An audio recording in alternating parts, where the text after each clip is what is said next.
Siapa yang percaya bahwa Tuhan itu bukan saja Tuhan yang baik, tapi Dia Allah yang setia dalam hidup kita. Amin.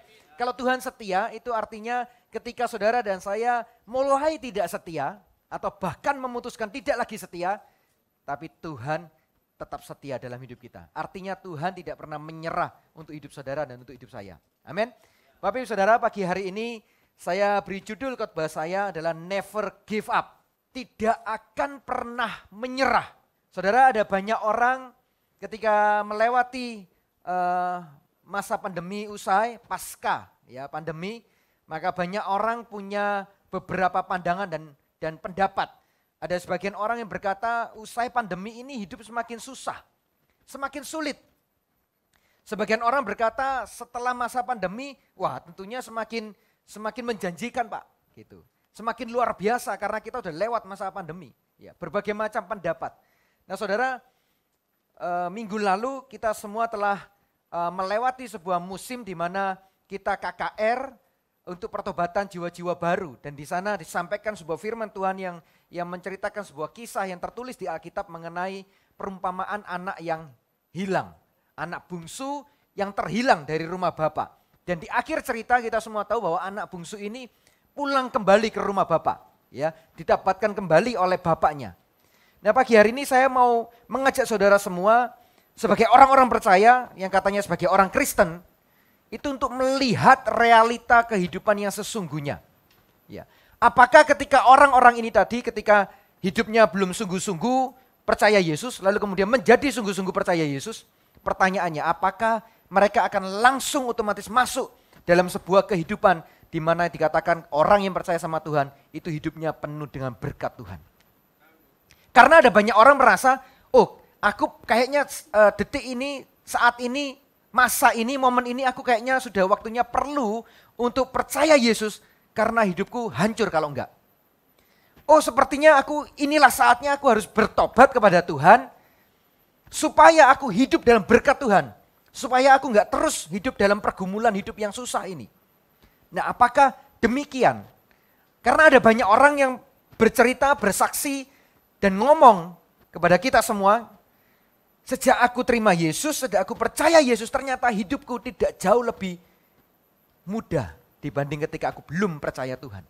Sepertinya ketika aku memutuskan untuk aku percaya sama Tuhan, untuk aku memberikan hidup kepada Tuhan, untuk aku beriman hanya kepada satu-satunya Allah yang namanya Yesus, sepertinya kok hidupku semakin susah. Nah, pagi hari ini saya ingin mengajak saudara untuk membaca kebenaran firman Tuhan yang ditulis oleh seorang yang Alkitab bercerita dia adalah orang yang berhikmat. Tuhan berikan dia hikmat dengan luar biasa, bahkan di muka bumi ini katanya nggak ada orang yang hikmatnya seperti dia. Dia adalah Raja Salomo. Pengkhotbah 9 ayat 11. Firman Tuhan berkata demikian. Lagi aku melihat di bawah matahari bahwa kemenangan perlombaan bukan untuk yang cepat. Dan keunggulan perjuangan bukan untuk yang kuat. Juga roti bukan untuk yang berhikmat. Kekayaan bukan untuk yang cerdas. Dan karunia bukan untuk yang cerdik cendekia. Karena waktu dan nasib dialami mereka semua. Saudara perhatikan siapa Raja Salomo. Salomo adalah seorang yang ketika dia meminta sesuatu di hadapan Tuhan, dia ngerti apa yang dia minta. Alkitab bercerita dia tidak minta kekayaan, dia tidak minta kehormatan, dia tidak minta posisi jabatan, tapi dia minta hikmat di hadapan Tuhan. Lalu Tuhan ngomong, karena kamu minta hikmat, maka aku berikan semua yang kau tidak minta tadi itu. Kekayaan, posisi, jabatan dan semuanya. Otoritas dan semuanya saudara. Nah Salomo ini mengalami kehidupan perjalanan hidup yang sudah dari puncak sampai ke lembah, naik lagi puncak sampai lembah lagi. Semua model perjalanan hidup sudah dilewati oleh Salomo. Bahkan istrinya saja dicatat oleh Alkitab 1000 saudara. Ya, istri yang sah beserta dengan gundik-gundiknya. Ya. Dia mengecap semua perjalanan hidup manusia di muka bumi ini. Mungkin waktu itu dia berpikir, oh kalau manusia yang namanya manusia, dia bisa happy, bahagia kalau istrinya banyak. Dicoba hidup dengan istri banyak. Ada yang mau nyoba itu di sini? Jangan sampai saudara ya. Semua model kehidupan dia sudah jalani. Itu sebabnya dia kemudian dengan hikmatnya yang diberikan oleh Tuhan, maka dia mulai mengerti, dia mulai memahami apa arti kehidupan ini.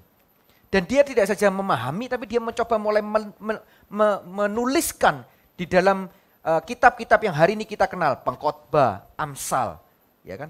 Surat-surat yang ditulis oleh Salomo, Kidung Agung dan semuanya. Kalau saudara baca Amsal terutama, saudara akan menemukan bahwa bagaimana cara Salomo mengerti, memahami tentang kehidupan ini, bagaimana alur berpikirnya. Gitu. Nah yang hari ini saya mau bawa kepada saudara adalah bagaimana pemahaman dia tentang kehidupan ini, supaya saudara dan saya tidak berjalan dalam iman kekristenan dan iman percaya kita, lalu kemudian saudara mendapati hal-hal yang tidak seperti kita inginkan, tidak seperti yang kita mimpikan, berputar balik 180 derajat dari apa yang kita mau, kemudian kita mengalami masalah, mengalami pergumulan dalam hidup, lalu kita berkata, wah ternyata firman Tuhan kok bohong. Katanya ngikut Yesus itu akan dibawa dari kemuliaan kepada kemuliaan. Katanya ngikut Yesus itu akan berjalan dalam kelimpahan kasih karunia. Nah, itu tema kita tahun ini. Walking in abundant grace. Katanya kalau ikut Yesus, doa kita dijawab karena firman Tuhan ngomong, menjamin, mintalah, carilah, ketuklah. Katanya kalau ikut Yesus, percaya Tuhan, barang siapa yang percaya dan tidak bimbang, kata firman Tuhan, dia akan mendapatkan apa yang dia doakan, apa yang dia minta. Karena firman Tuhan juga ngomong, orang yang bimbang hatinya seperti air laut yang diombang-ambingkan oleh angin, dan orang yang bimbang tidak mendapat apa-apa, kata firman Tuhan. Tapi kenapa aku nggak bimbang? Aku yakin, aku berdoa. Ketika mungkin saudara mengalami masalah, ketika saudara mungkin ada sakit, saudara berdoa, saudara yakin. Kata firman Tuhan, asal engkau yakin, engkau berkata kepada gunung itu beranjaklah ke laut, maka gunung itu akan beranjak ke laut. Tapi kenyataannya aku berdoa untuk kesembuhanku dalam nama Yesus. Sudah 2 tahun berlalu, aku nggak sembuh. Mungkin malah sakitku semakin parah.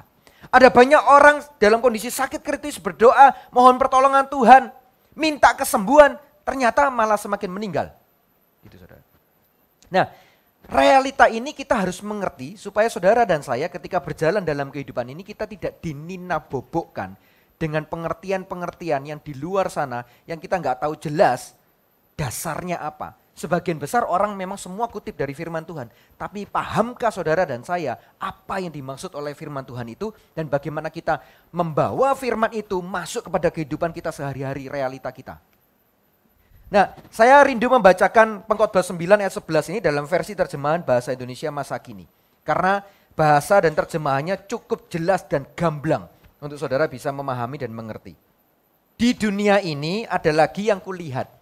Perlombaan tidak selalu dimenangkan oleh pelari cepat. Saudara pikir kalau saudara punya kemampuan yang satu ini cepat dalam segala macam keadaan, dalam kondisi apapun, dalam segala macam bidang dan aspek. Saudara bisnis, saudara pikir kalau saudara cepat tangkap fenomena yang terjadi apa dan saudara memulai duluan bisnis itu, saudara pikir saudara berhasil? Belum tentu, kata Salomo, kata firman Tuhan. Belum tentu. Enggak tentu orang yang cepat, pelari cepat itu memenangkan perlombaan. Lanjut ya. Pertempuran tidak selalu dimenangkan oleh orang yang kuat. Saudara pikir kalau saudara kuat, apa sih kuat itu? Kuat itu saudara punya kemampuan, saudara punya power, saudara punya kesanggupan, sebuah kesanggupan. Saudara pikir kalau saudara punya itu, lalu kemudian saudara maju keluar sana, ke dunia bisnis lah, ke keluarga saudara, segala macam. Saudara pikir dengan modal itu, saudara merasa punya kekuatan, saudara bisa memenangkan pertempuran? Belum tentu, kata firman Tuhan. Orang bijaksana tidak selalu mendapat mata pencaharian. Saudara pikir kalau saudara bijaksana, bijaksana itu apa? Bijaksana itu saya cek dalam Kamus Bahasa Indonesia, saudara ya. Bijaksana itu pengalaman ditambah dengan pengetahuan. Ya. Kalau pengetahuan saja tanpa pengalaman, saudara hanya punya teoritis di pikiran saudara, di otak saudara. Saudara nggak pernah mengalaminya. Tapi kalau hanya pengalaman saja, saudara nggak akan pernah tahu standar kebenarannya itu apa. Makanya kebenaran, pengalaman ditambah pengetahuan jadi kebijaksanaan. Orang itu akan bijak karena dia tahu apa yang menjadi pengetahuan dengan apa yang terjadi di pengalaman. Bijaksana itu apa? Bijak itu apa? Orang hati-hati, cermat, teliti dan lain sebagainya. Saudara pikir kalau saudara bijaksana, punya pengalaman, punya pengetahuan, orang yang hati-hati, tidak sembrono, nggak ceroboh, cermat, teliti, saudara pikir saudara akan bisa mendapat mata pencarian, enggak selalu. Dan orang cerdas tidak selalu memperoleh kekayaan. Juga para ahli tidak selalu menjadi terkenal. Sebab siapa saja bisa ditimpa nasib sial. Saudara, kenyataan hidup adalah tidak seindah seperti yang saudara dan saya mungkin bayangkan di dalam alam mimpi. Saudara. Ini kalau ayat-ayat kalimat Pengkhotbah 9 ini kalau mau saya lanjutkan dalam terjemahan saudara dan saya hari ini sebagai orang percaya, saya lanjutkan begini. Orang baik enggak selalu bernasib mujur. Orang Kristen katanya pasti diberkati, ternyata tidak tentu diberkati berlimpah-limpah. Nyatanya ada banyak orang Kristen hidupnya dalam kondisi pas-pasan atau bahkan kekurangan. Kalau saya lanjutkan lagi, orang Kristen katanya dilindungi Tuhan. Nyatanya banyak orang Kristen mengalami kemalangan. Mengalami hal-hal yang kecelakaan atau, tidak tentu kecelakaan itu tabrakan di jalan, bukan saudara. Hal-hal yang tidak kita inginkan pokoknya, keburukan demi keburukan, kemalangan misalkan begitu. Orang percaya, orang Kristen katanya pasti mendapat jawaban doa. Tadi saya sudah singgung. Nyatanya enggak semua orang dapat jawaban doa. Ada orang yang dapat jawaban doanya setelah 12 tahun berdoa. Itu masih melegakan, 12 tahun berdoa dapat jawaban doa. Ada orang yang menanti jawaban doa tidak pernah merasa dapat jawaban doa. Meskipun saya percaya Tuhan yang kita sembah selalu menjawab doa kita. Entah dengan cara dan waktunya dia yang bagaimana kita nggak pernah tahu. Karena bagaimana cara Tuhan berpikir dan merancangkan segala sesuatu itu sudah di luar kemampuan kita. Saudara, saya sangat percaya Tuhan pasti jawab. Tapi saudara dan saya nggak pernah ngerti kalau Tuhan itu jawab. Sehingga kita tuh nunggu kapan nih jawaban. Kapan? Kalau sudah kapan, pertanyaan kapan berkembang. Jadi gini, mengapa Tuhan? Nah kan gitu. Kalau sudah mengapa, nggak ada jawaban, frustasi. Mengapa, nggak ada jawaban, putus pengharapan, mundur dari Tuhan. Nah, gitu. Itu sebabnya pagi hari ini saya ingin bicara kepada saudara, supaya saudara dan saya itu tidak hanya terbang-terbang di awan-awan. Kita harus injak bumi gitu saudara. Bahwa realita kehidupan nggak seperti itu, meskipun saudara punya predikat sebagai orang percaya. Meskipun saudara punya predikat sebagai anak Tuhan. Kenapa? Karena Tuhan juga nggak ingin saudara dan saya sebagai anak gampang, kata firman Tuhan. Kalau waktu anak itu masih bayi, masih balita, batita gitu saudara ya, mau jatuh sedikit ditolong, mau apa sedikit dibantu. Nangis minta susu, harus cepat segera dikasih, semuanya serba cepat, segera ada, pokoknya segera langsung menopang. Tapi kalau dia udah mulai bertumbuh, remaja, kalau dia digituin terus saudara, dia tidak akan pernah jadi anak yang handal untuk menghadapi semua realita kehidupan. Makanya saudara dan saya tidak dicetak oleh Tuhan menjadi orang Kristen manja. Tetapi menjadi orang Kristen yang dewasa. Amin. Berapa banyak yang mau dewasa bisa lambaikan tangannya? Agak berat kelihatannya ini ya. Tapi banyak puji Tuhan. Yang belakang semangat sekali. Coba kasih salam dulu kanan kirinya ngomong gini. Ayo dewasa. Nah saudara, tanpa kita sadari, ternyata 5 hal yang disebut oleh Salomo itu merupakan sebuah basic qualification. Jadi kualifikasi dasar ya, yang semua orang di muka bumi ini mau kejar dapatkan. Entah kelima-limanya, entah 1, 2, entah 3, pokoknya harus punya itu. Apa itu? Cepat, kuat, bijak, cerdas, ahli. Gitu. Ini kualifikasi dasar. Menurut pandangan dunia, kalau orang memiliki ini, entah 2, entah 3, entah kelima-limanya, kalau kelima-limanya lengkap saudara ya. Kalau orang memiliki ini, menurut pandangan dunia, orang ini akan berhasil dalam aspek apapun juga. Dalam bidang apapun juga, dia pasti berhasil. Kalau punya 5 ini, cepat, kuat, bijak, cerdas, ahli. Nah cepat ini saya mau cerita dikit saudara, karena saya baru dapat pengalaman yang kurang enak soal cepat ini ya. Beberapa hari yang lalu anak saya yang teens, next gen teens itu kan retreat di Bukit Doa. Ya dia berangkatnya naik bus, karena berangkatnya pagi saudara. Nah pagi, papanya kalau bangun tidur pagi itu kan setelah bangun harus berdoa dulu berjam-jam. Jadi nggak bisa cepat bangun saudara ya. Jadi dia biar naik bus saja gitu ya. Nah pulangnya saya mau jemput memang. Saya sama istri saya sama kokonya yang besar sama adiknya yang paling kecil. Nah sengaja kita berangkat jauh lebih awal, mau mampir-mampir dulu saudara, biasalah kuliner gitu saudara ya. Lalu saya menemukan, istri saya sih yang menemukan cari di cari di internet gitu sebuah tempat yang kita nggak pernah ke sana. Ya sudah, saya belok ke sana kan, nyampe lumayan bagus tempatnya, luas, tapi kelihatan belum terlalu diberdayakan gitu. Lalu kami duduk di sana dan makan, saudara. Nah, yang namanya makan, bisnis makanan itu yang diperlukan begitu orang order lalu apa, saudara? Cepat keluar gitu. Karena makan, orang yang pesan makan itu sudah lapar gitu, butuhnya cepat keluar. Saudara tahu, satu jam kurang dari 3 orderan saya cuma keluar 1, saudara. Gitu. Lalu 1 jam lebih baru nyusul yang 2-nya baru keluar. Gitu, cepat gitu. Ada banyak rumah makan memberikan layanan cepat saji. Gitu. Saudara, kita berpikir kalau kita cepat gitu. Fenomena di luar bisnis apa gitu. Begitu tahu kira-kira ini akan ke depan akan viral, akan booming, cepat pokoknya kita duluan yang ngerjakan. Gitu. Laku duluan dan lain sebagainya. Nah, 5 hal dasar ini adalah kualifikasi dasar yang menurut dunia kita harus punya dalam hidup ini untuk menghadapi tantangan kehidupan ini.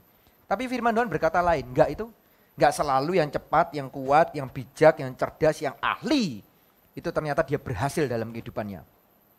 Nah, saya menemukan jawaban untuk apa yang ditulis oleh Salomo ini. Ya, kondisi yang dimana ternyata hukum tidak sama dengan. Orang yang cepat tidak sama dengan akan memenangkan perlombaan. Orang yang kuat tidak sama dengan memenangkan perjuangan. Orang yang cerdas, semuanya pokoknya tidak sama dengan. Kalau saya kembalikan kepada kehidupan kekristenan kita tadi, sama juga. Orang yang baik, orang yang percaya Tuhan tidak sama dengan hidupnya akan selalu mujur. Saudara. Jadi hari ini kalau saudara percaya Yesus Tuhan, saya mau ngomong tidak sama dengan hidupmu akan mulus terus, tidak ada pergumulan dalam kehidupan. Ya, hukum tidak sama dengan. Nah, di Mazmur, Raja Daud itu pernah menghadapi situasi yang demikian. Bahkan dia tidak saja melihat bahwa, loh aku kok ngalami hal yang gak baik ya. Padahal aku ini orang yang diurapi Tuhan. Tuhan pilih aku katanya untuk menggantikan Raja Saul. Untuk menjadi raja berikutnya. Tapi kok aku mengalami hidup yang susah, dikejar-kejar bukan hanya kayak seperti buronan, tapi dikejar seperti buruan. Karena kalau buruan itu dikejar, tangkap, dibunuh gitu saudara. Seperti orang yang sudah gak punya kenyamanan sama sekali, lari ke sana, lari ke sini, berlindung di mana, masuk ke gua dan hidupnya tidak menceritakan, tidak menggambarkan bahwa dia adalah seorang raja yang dipilih langsung oleh Tuhan, yang diurapi oleh Tuhan. Bahkan Daud tuh ngomong begini, tapi kenapa justru ada orang fasik, hidupnya jauh lebih berhasil. Seolah-olah dalam tanda kutip, hidupnya dalam berkat Tuhan. Seolah-olah gitu. Dia protes sama Tuhan. Saudara saya pernah kesaksian di tempat ini, saya masih ingat. Saya nggak tahu saudara ingat enggak gitu ya. Saya pernah mengalami masa ini saudara. Di mana singkat cerita aja ya. Di mana saya waktu itu harus cari rumah kontrakan kalau saudara ingat. Lalu saya pakai dana yang ada untuk bayar rumah kontrakan yang saya kontrak itu. Dan kemudian uang itu hilang, dibawa lari. Dan ternyata orang yang transaksi dengan saya itu adalah anak ketiga dari pemilik rumah itu. Jadi waktu transaksi dengan saya, sertifikat rumah itu bukan atas nama dia, tapi atas nama mamanya gitu. Intinya gitu. Jadi anak ketiga ini waktu transaksi dengan saya, dia juga anak yang dianggap oleh mamanya ini anak yang sudah hilang. Sudah sekian lama, sekian bulan tidak pernah pulang ke rumah. Nah ajaibnya pulang ketemu saya kasih uang, dia hilang lagi saudara. Hilanglah uang saya saudara ya. Nah saudara waktu masa itu saya juga mengalami sebuah perasaan yang seperti saya merasa, loh saya sampai periksa diri saya ini punya dosa apa gitu. Saya punya kesalahan apa. Saya periksa saya juga nggak melakukan dosa bunuh orang dan semua, enggak itu gitu. Saya juga merasa bahwa aku ini memberikan diri melayani Tuhan sepenuh waktu loh. Melakukan yang terbaik, semua hal yang aku bisa lakukan, tak lakukan gitu. Kerjakan yang terbaik, the best pokoknya. Ternyata yang namanya kemalangan, permasalahan itu enggak pandang bulu saudara.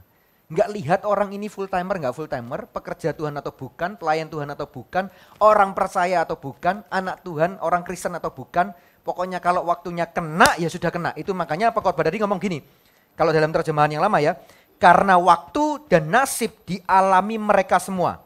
Kalau dalam terjemahan bahasa Indonesia masa kini ngomong begini, sebab siapa saja bisa ditimpa nasib sial.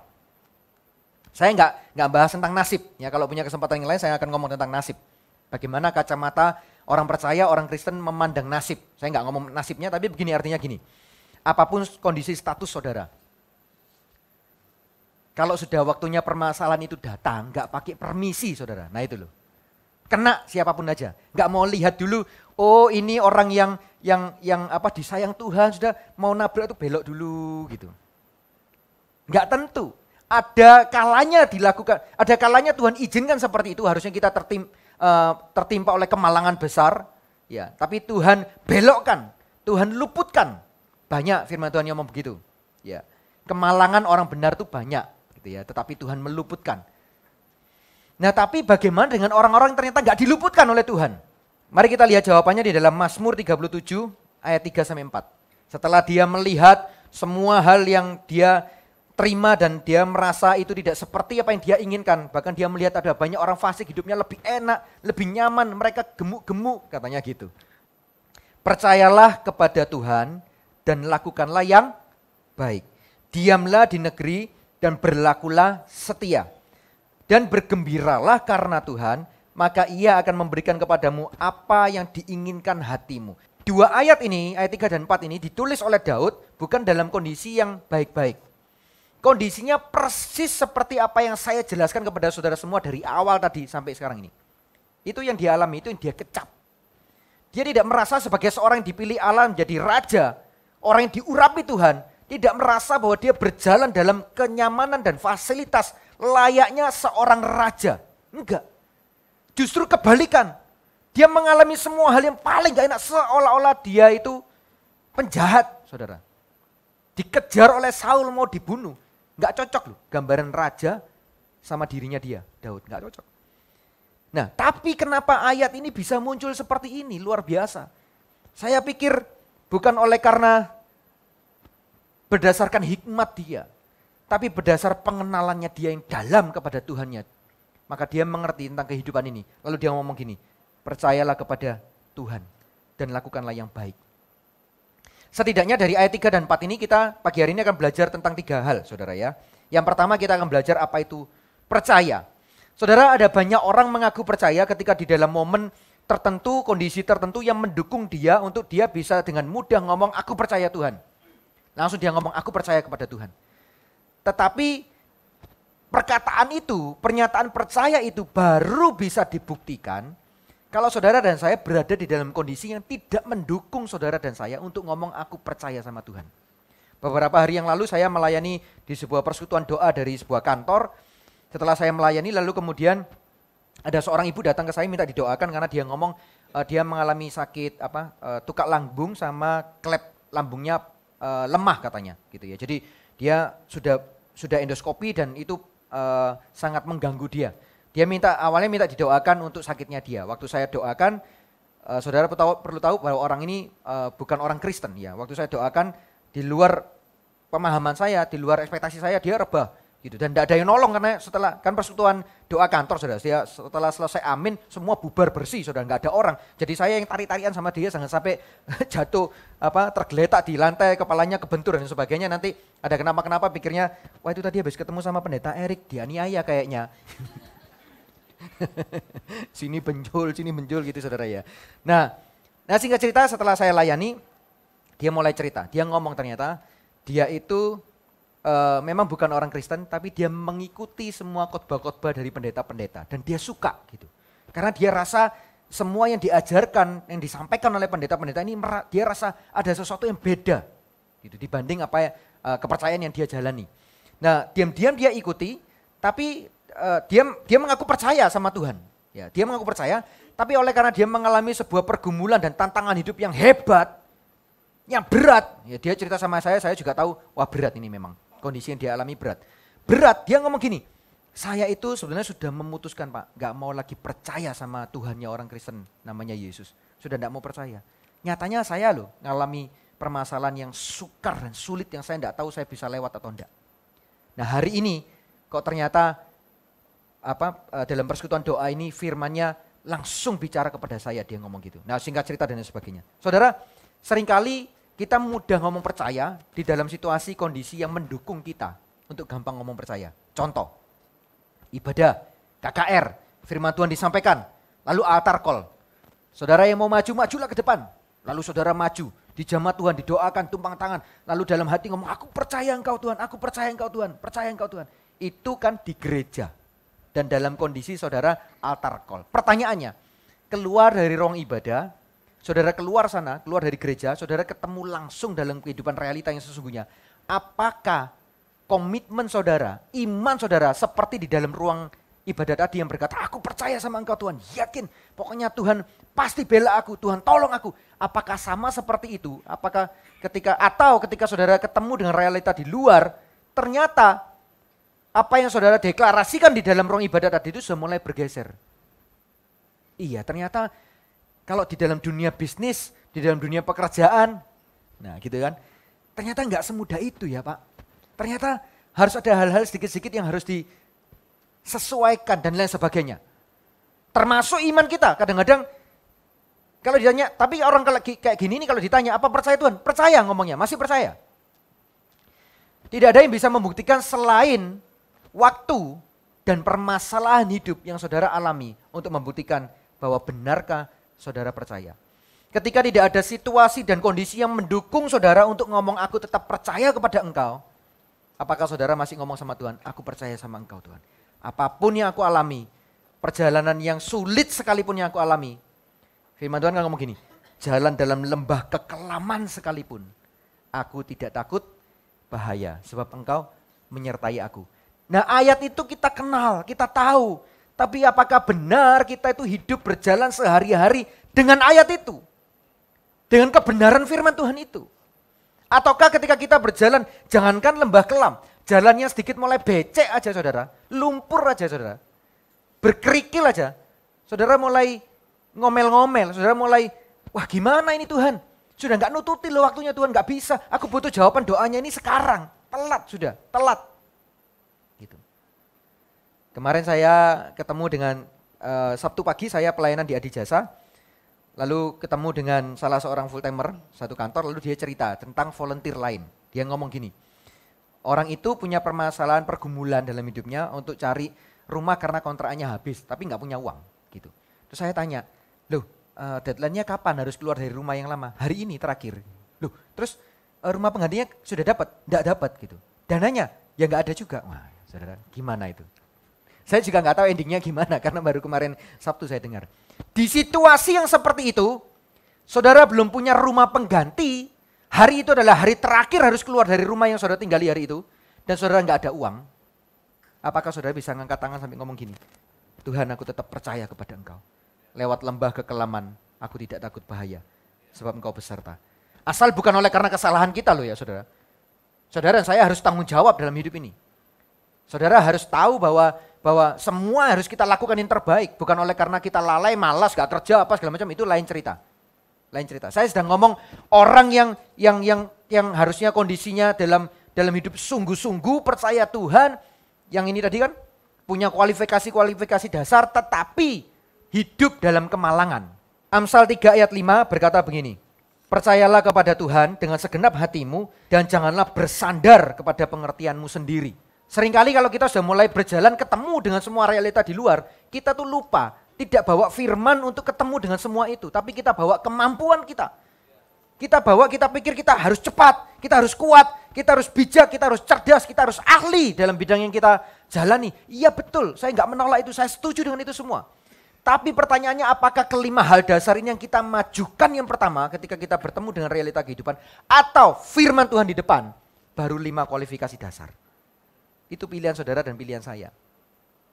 Kalau saudara bawa 5 hal dasar ini ke depan, lalu saudara mengalami kegagalan, gak heran saudara akan ngomong gini, ternyata memang betul Tuhan itu gak selalu menjawab doa saya. Ternyata memang betul, gak tentu Tuhan itu mendengarkan doa saya. Yang terakhir, ternyata kalau sudah mengalami itu semua, yang terakhir paling-paling gini, ternyata memang betul Tuhan itu gak ada. Kenapa? Karena yang kita bawa di muka itu adalah seluruh kemampuan, upaya, daya yang kita punya. Sedangkan firman Tuhan gak tahu di urutannya keberapa, kita ngerti, kita tahu, kita kenal firman itu. Tapi kita nggak pernah bawa firman itu sebagai sesuatu yang di depan. Saya percaya kalau firman yang dibawa di depan, ketika saudara mengalami tantangan, saudara nggak akan mudah menyerah. Saudara nggak akan ngomong gini, sudahlah, selesai. Sudahlah. Gitu. Kalau sudah berat gak nemu jalan keluar, buntu, sudah melewat mana aja buntu. Sudahlah nyerah, sudahlah. Aku akhiri aja hidup ini. Nah kan gitu saudara. Hati-hati saudara. Orang percaya gak boleh bunuh diri. Saudara kalau bunuh diri jalur alamatnya beda sudah. Ya, firman Tuhan memang ngomong barang siapa percaya kepada anak dia akan diselamatkan. Tapi kalau saudara bunuh diri saudara gak percaya lagi sama anak namanya. Saudara gak percaya sama Tuhan. Percayalah kepada Tuhan dengan segenap hatimu. Dan janganlah bersandar kepada pengertianmu sendiri. Yang kedua kita akan lihat diam dan setia. Mazmur 37 tadi berkata begini, percayalah kepada Tuhan dan lakukanlah yang baik. Lalu begini, diamlah di negeri dan berlakulah setia. Diam dan setia. Katakan bersama dengan saya, diam dan setia. Apa artinya diam? Diam itu tidak berarti bahwa saudara dan saya tidak berbuat apa-apa. Berpangku tangan, tidak melakukan apa-apa, enggak. Karena konteks ayat ini menggambarkan bagaimana Daud di dalam situasi yang tidak mudah, yang sulit. Lalu firman Tuhan muncul, percayalah kepada Tuhan. Lalu gini, diamlah di negeri dan berlakulah setia. Arti diam itu adalah bicara tentang tinggal. Tetap aja di posisi saudara. Sudah di sana aja, jangan kemana-mana, apalagi pergi, quit, lari dari kenyataan. Lari dari semua tantangan pergumulan yang harusnya saudara hadapi. Lari dari setiap ujian kehidupan yang harusnya saudara selesaikan. Saudara pindah, saudara lari. Saudara pikir kalau saudara lari dan pindah, saudara akan merasa bebas, lepas dan gak ketemu lagi dengan masalah itu. Oh salah saudara, saudara akan ketemu lagi dalam bentuk dan rupa yang beda, tapi intinya sama. Ketemu di kesempatan yang berbeda di tempat yang lain. Itu sebabnya firman Tuhan ngomong begini, kalau saudara dalam kondisi yang sulit, bergumul, sesak, percaya sama Tuhan, nomor satu. Nomor dua, jangan kemana-mana, sudah di situ aja, stay. Itu arti diam. Makanya firman Tuhan ngomong gini, diamlah di negeri. Negeri itu apa sih? Tempat di mana saudara mengalami pergumulan itu. Tempat di mana saudara mengalami tekanan, himpitan, kesesakan. Ya di situ sudah, diam aja. Percaya sama Tuhan, diam. Lalu begini, dan berlakulah apa? Setia. Setia itu bukti dari apa yang di dalam kita. Setia itu bukti dari iman percaya kita. Saudara, yang namanya percaya, prosesnya nggak kelihatan karena di dalam hati kita, di dalam iman kita. Percaya, pokoknya di dalam. Tapi setia itu kelihatan, gitu loh. Meskipun saudara dalam kondisi yang sesak, yang sulit, tapi saudara setia, kelihatan. Saudara berdoa ya tetap berdoa. Baca firman ya tetap baca firman. Gitu. Ke gereja ya tetap datang ke gereja. CG tetap datang CG, enggak gini, malas aku berdoa sudah sekian lama, kayaknya kok Tuhan enggak dengar doaku. Ngapain datang CG? Mau apa? Pertemuan apa? Percuma lah, enggak ada untungnya juga buat aku. Gitu. Setia itu menggambarkan sebuah bukti dari apa yang di dalam saudara. Karena hanya orang yang betul pegang apa yang dia percaya, dia akan tetap berjalan dan lakukan apa yang dia percaya di dalam hidupnya. Kalau saudara mengaku percaya di dalam ini, tapi apa yang saudara lakukan dan saudara jalani tidak sejalan dengan apa yang saudara percaya, saudara sedang membuang iman saudara. Masih ingat saya pernah khotbah bahwa yang namanya iman atau percaya dalam bahasa asli di Alkitab kita ditulis dalam bahasa pistis, itu artinya percaya dan artinya juga setia, dua sisi. Kalau saudara kehilangan salah satu sisi, saudara tidak sedang beriman kepada Tuhan. Amin saudara? Diam dan setia. Jangan kemana-mana. Selesaikan, tunggu waktunya Tuhan. Tunggu caranya Tuhan untuk membawa saudara keluar dari situasi sulit saudara. Dan saya sangat percaya, firman Tuhan ngomong begini. Di dalam nama Tuhan itu ada pengharapan yang pasti yang tidak akan mengecewakan. Amin. Percaya, diam yang setia. Yang terakhir adalah bergembiralah. Katakan bergembiralah. Mazmur tadi ayat yang keempat berkata begini. Dan bergembiralah karena Tuhan, karena ia akan memberikan kepadamu apa yang diinginkan hatimu. Artinya apa? Bergembiralah. Loh gimana caranya Pak, situasi sulit, susah, saya sudah gak punya duit. Nah gitu kan. Kalau orang ukuran bergembira dan bersukacita itu kan katanya uang saudara. Ya. Kalau uang rekeningnya lagi naik, sukacitanya naik. Gitu. Kalau kalau uangnya lagi turun, mepet, tipis, apalagi habis.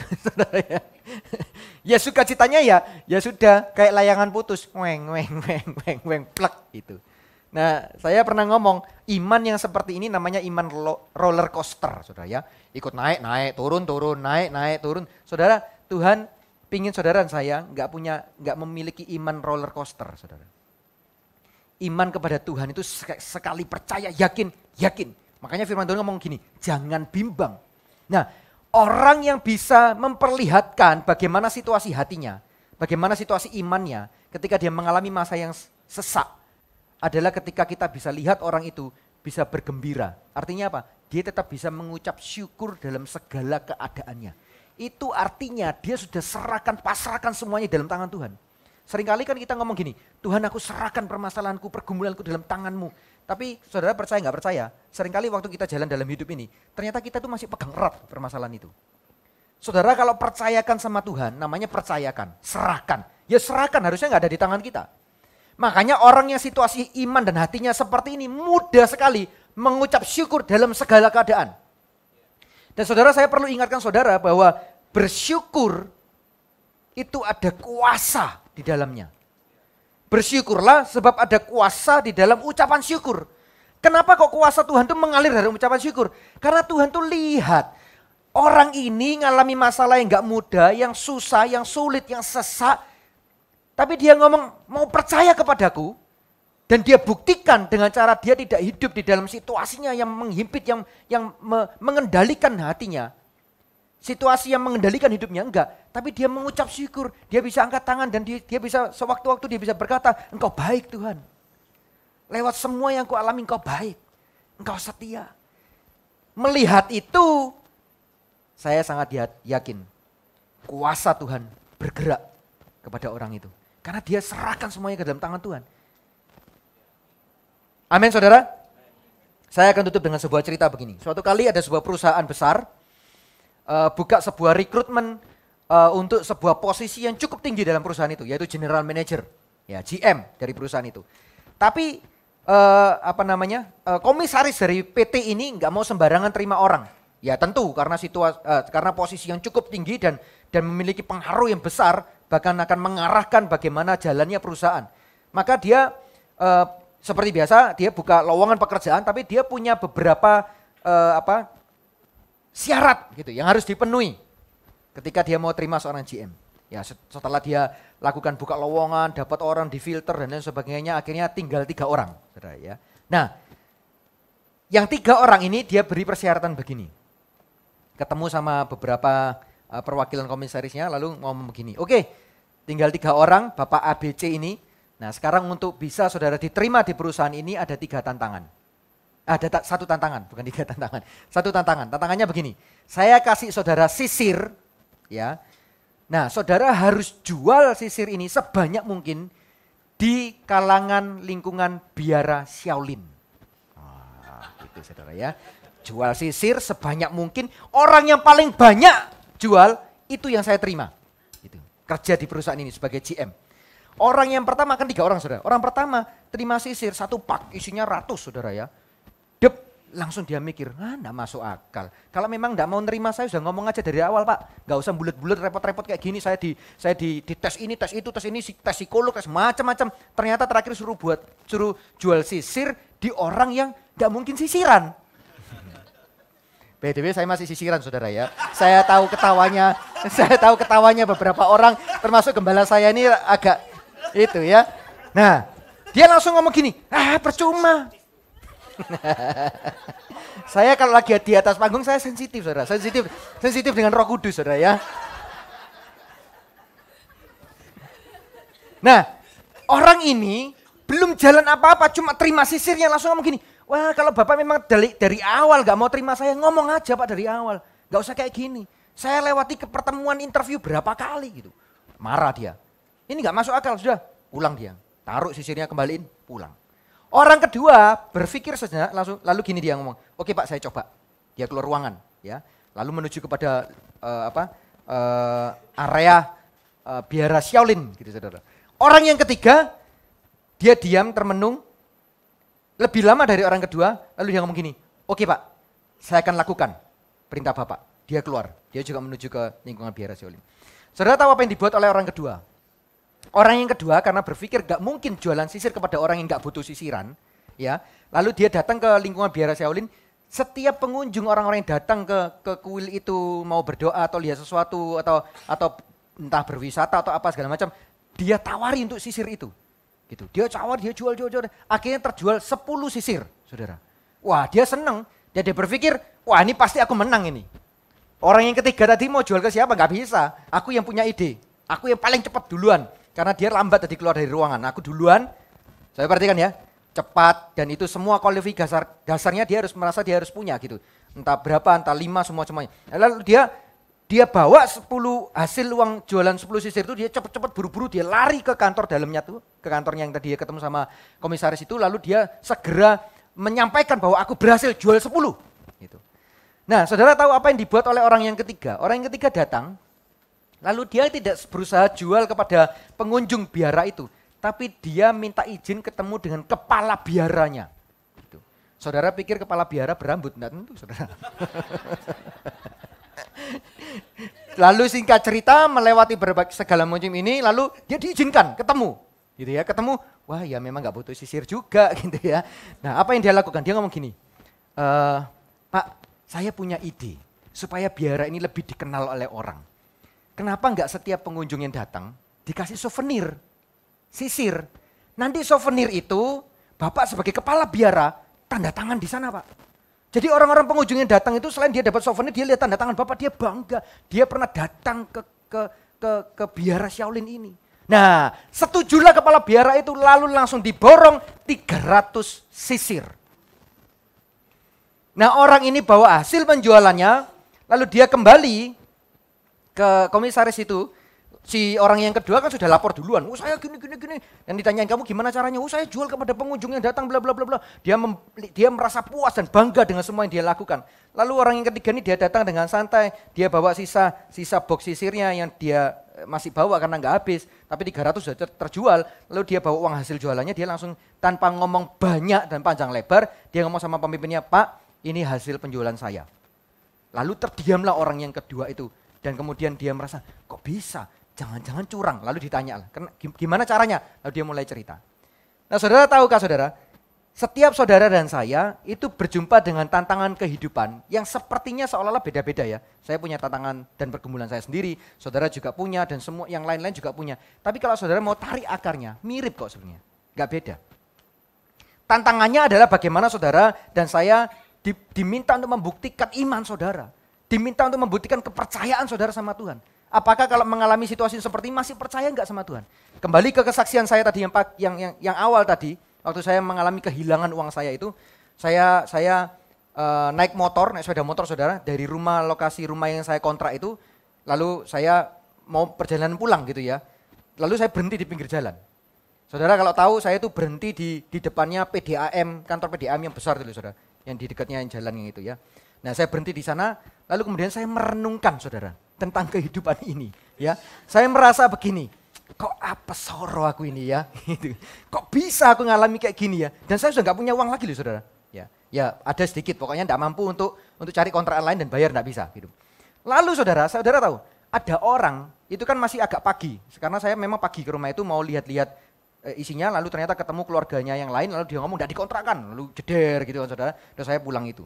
Saya merenung itu. Lalu kemudian ada orang naik sepeda, olahraga loh ini saudara, bapak-bapak gitu, pakai ya lengkap pakaian olahraga sepeda, bersepeda lewat depan saya. Kan saya lagi berhenti, lalu sepeda motor saya minggirkan gitu, lalu saya duduk gitu kan, saya merenung gitu di depannya jalan raya gitu. Terus kayak orang stres saudara ya.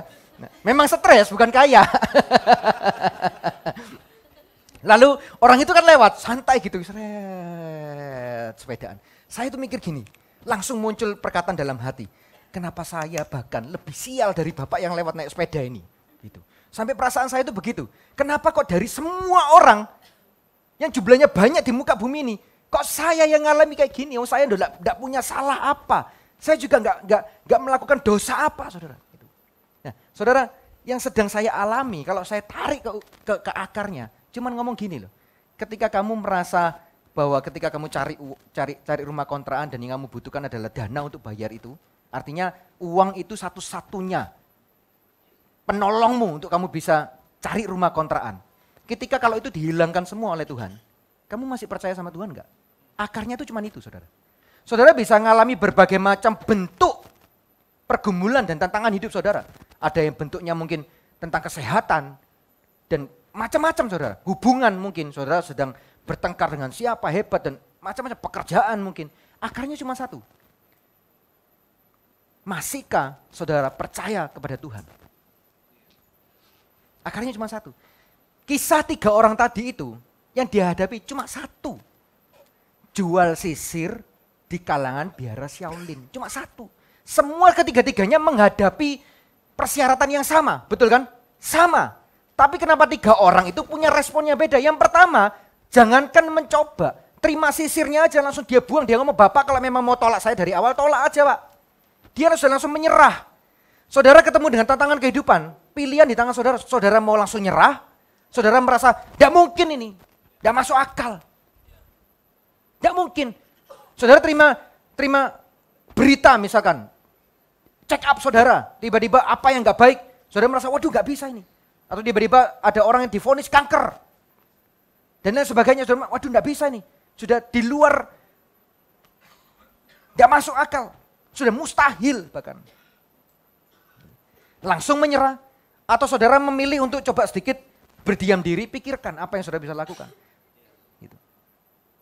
Kalau dalam kisah yang sisir tadi memang kisahnya ceritanya seperti tidak melibatkan Tuhan. Tapi pertanyaannya, bisakah saudara ambil waktu sejenak, lihat dari keseluruhan kehidupan ini. Apa harusnya yang aku perbuat untuk menghadapi situasi ini? Tanya Tuhan, berdoa, percaya, setia. Jangan quit. Jangan tiba-tiba sudah lari duluan. Gitu, belum selesai masalahnya. Ataukah saudara harusnya ngomong gini, ku tidak takut sebab kau besertaku.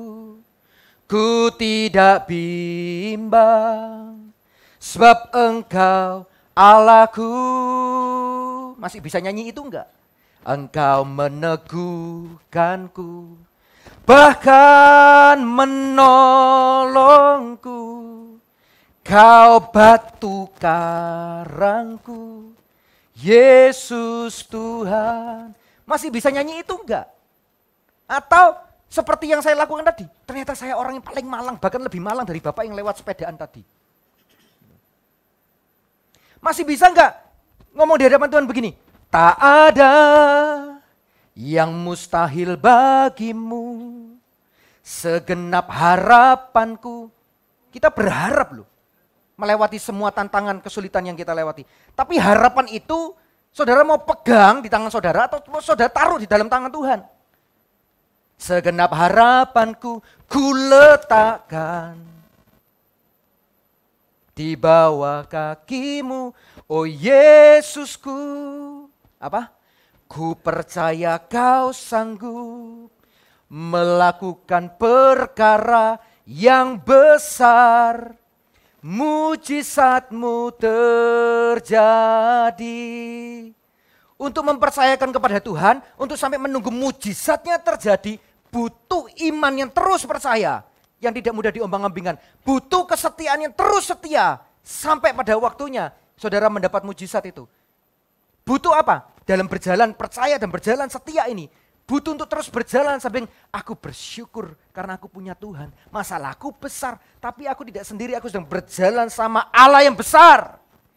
Aku sedang berjalan dan tanganku sedang digandeng dengan Tuhan yang berkata begini, aku gembala yang baik, menuntut engkau ke padang rumput yang hijau, ke air yang tenang. Tuhan gak ngomong gembala itu bawa ke comberan, ke lumpur, ke mana. Enggak, saudara, ke air yang tenang, ke rumput yang hijau. Kalau saudara tahu endingnya akan di sana, meskipun sekarang perjalanan sulit, percaya saja. Bahkan Tuhan ngomong sampai putih rambutmu, aku Allah yang menggendongmu. Amin saudara.